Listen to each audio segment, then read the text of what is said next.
məqsədə çatdın.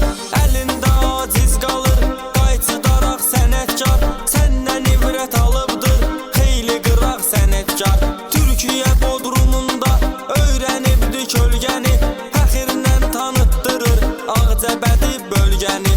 Bərbər işi o vaxtı olubdu peyğəmbərin, elə yaşa ki sənətdə qoy olmasın bənzərin. Müharibədə iştirak edirdi şeyx ürəklə, 200 qazi saçını kəsirdi şeyx ürəklə.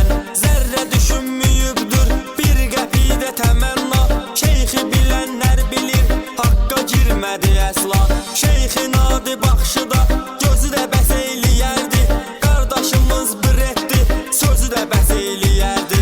General Polad Həşimovun əskəri şeyx olubdu, doğma bilir daima səngəri şeyx olubdu. Sürür BMW Focus 080 seriya, maşının öz yerindədir amma peçatdı seriya. Onlar üç qardaşdılar, biri birinə mehriban, dağ kimi qüdrətlidir üç qardaş yan bayan.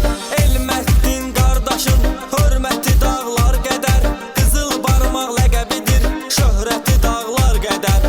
İsa var Kərbəlayı qardaşlardan biri, canavara qardaş kimi tanıdmışıq biz şiri.